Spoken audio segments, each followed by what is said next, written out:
Вот этой хвалей, мастарской хвалей, как мне сегодня сказала одна цудовная мастарства, завсёды ідзе паперадзе ўсяго, паперадзе філасофіі, паперадзе палітыкі, спачатку ідзе эмоцыя, мастацтва, паэзія, музыка, пасля ўжо ўсё астатняе ажно да айчыны.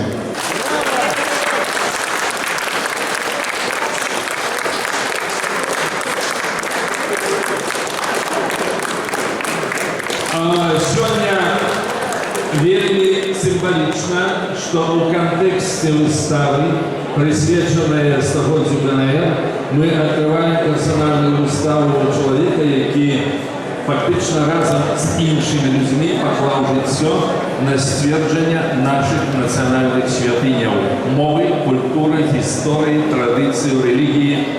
Олесь Церкунов. Этот человек, сапраўды, варты пашаны, потому что апроч живопису, это живы носьбіт усіх наших белорусских святыняў. Я віншую яго з гэтай выставай, я віншую яго з юбілеем, невялічкі падарунак ад Саюза мастакоў. Наши великие классики мусят нас отнять. Ну и теперь слово нашему славному юбилею.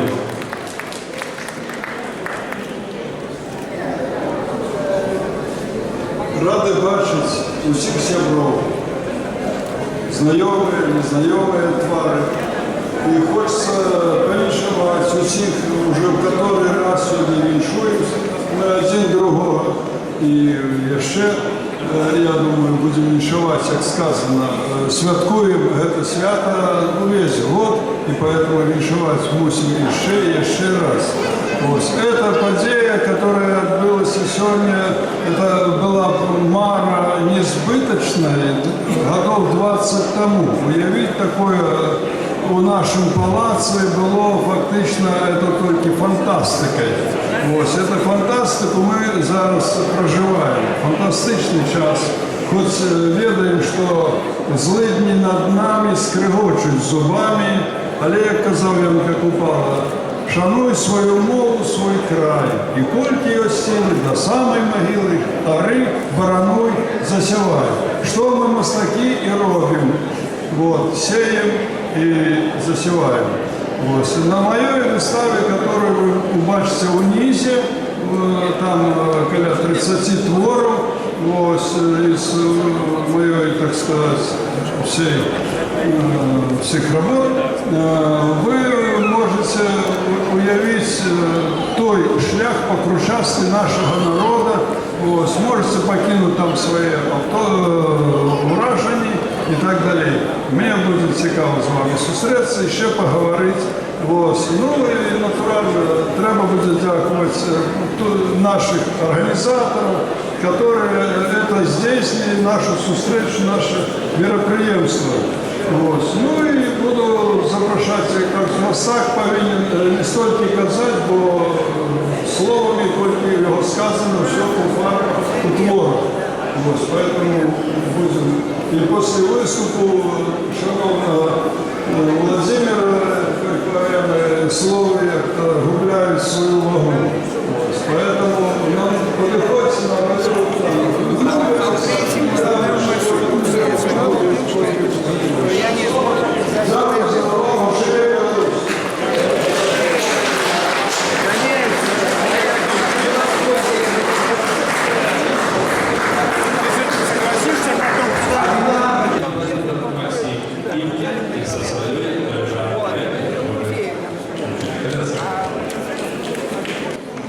Выйдем шильными родами на вольный родный свой простор. Хай воля вечно будет за нами, а гвалту мы дамо отпор. Браты, до счастья мы подходим, хай гром гремит, яще мацней.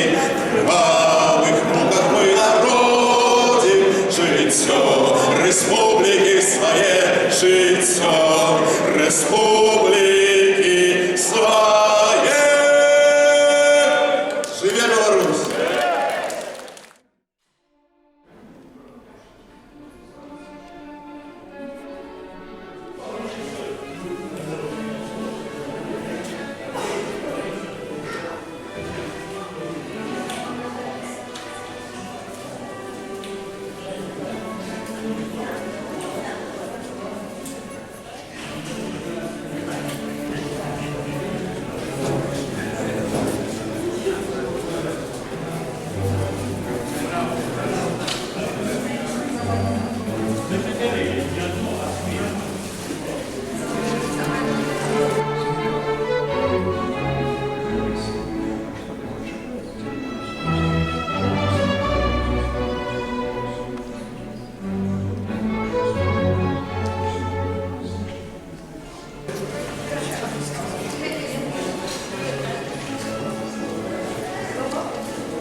тут якби були, так сказати, лісоповністю, а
москали, беляки, наши добродеи.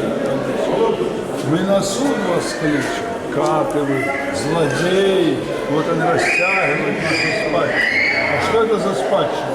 А это лир, это наши песни, это этнос, это наши книги, веды, это наши мудрецы, это Достоевский, это Мицкевич и так далее. А это наши вояры, это бачите, тут стрелы и лук стоит. Это я взял фрагмент из поэмы «На кучу» Янки Павловича, где он кажет, там князь, слово кажет, гуслями, луком и светлом будите, кличьте и светите, и так спануйте ихним сном, как сон исчез, встали жить. Вот это вот, поэтому я взял это. Ну и это тут символичная сцена взята из картины «Христос и сирота», яку написав Альфред Ром. Так, і ось це. Так. Дякую. Як я полотна, и тут вот Игнатовский и так далее. Вот где-то читаются, да, эти характеры, которые кто-то больше познает, а ближе. И Елизаветов, и эти самые и кто-то Булат Балахович, и так далее. И тут 19 століття раніше, і Мельхиседек.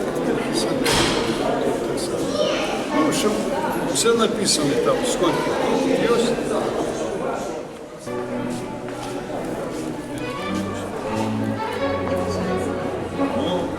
Ну, як один береш, ти знаєш, а як не береш, мусиш цілу ніч тримає.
Ну что, починаем играть.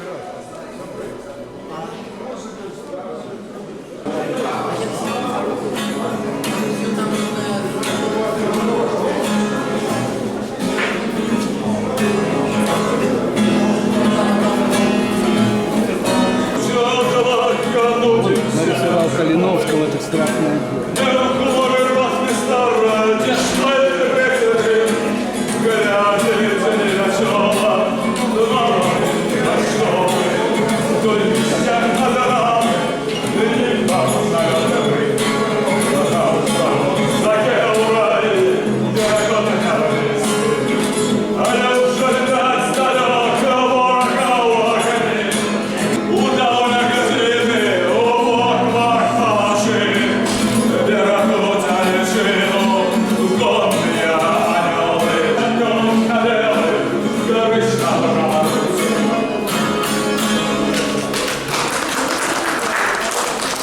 Шановні сябри, я почав з гэтай песні, чаму з гэтай гістарычнай песні, присвечанай нашай вялікай перамозе 8 верасня 1914 года, хотел вас настроить на такі лад, что сегодня, навіть зараз, мы открываем выставу нашего выдатного белорусского мастака, чья прочнулая творчесть просякнута любов'ю до родимых. Это вы убачите не только в ягоных гістарычных картинах. У них заўсёды ёсць і читаецца той боль, які мастак адчувае за тое, што з нашай краінай зрабілі, але у той самы момант у ягоных карцінах адчуваецца і вялікая надзея і ўпэўненасць нават у тым, што Беларусь жила, жыве і будзе жыць. Жыве Беларусь! Живет. Ну, вітаю шановних сябров, але ради тому, що ви прийшли, ми разом получимо свої надії на будущее нашої батьківщини. Відомо, як сказав попередньо спікера, що да, багато є і сумних з'яв, і Чорнобиля важче ще не затухає, і далі ведеться експеримент над нашим народом, чергове стагоддя. І поэтому, але разом з тим сонце світить, і греє, і все, і здесь наші є надія живі. Это як вот эти хворы святая Ефросинья Свярыга, так и мы, в принципе, не без Свярыга живем. И нам треба не церквиво, але не гублять, то есть святую веру. И мы живем хоть простых чего. Я так скажу, что на этом моменте, когда кто зникне опошел, то это будет снова-таки наш брат, когда это такой случай. А это самое. Ну, творы тут у меня в основном, как вы бачите, историчного характера. И история наша, когда ее вникаешь, то бачишь, что это не история миллион ружей, а миллион поэтому, да, есть горы святочные, фольклорные, виды, ну, а в основном, да, все это под призму исторического нашего. Что еще добавить? Як казав в поэмі Ян Купалин, в поэмі на Куцю сказав, один раз только в год збиратися можем с ласки ровно, как воды жадные разгонять, с минувшим далеком. Нас не кранули косы цвет, цары мы в дум живых гейнали, хоть на подмурах этих стен другие наш посад заняли. Твои другие вверх берут, суды ведут под нашим краем, все тень лишь наши беззабудные, что в сердце больно. Поэтому, я думаю, с часов Христа вот этот самый шмяк на воле показаны вот на этой плащанице. От. І він чекає на нас сюди. От. Я думаю, як би там не було, що, але ж прийде час, і тая свята частина настане.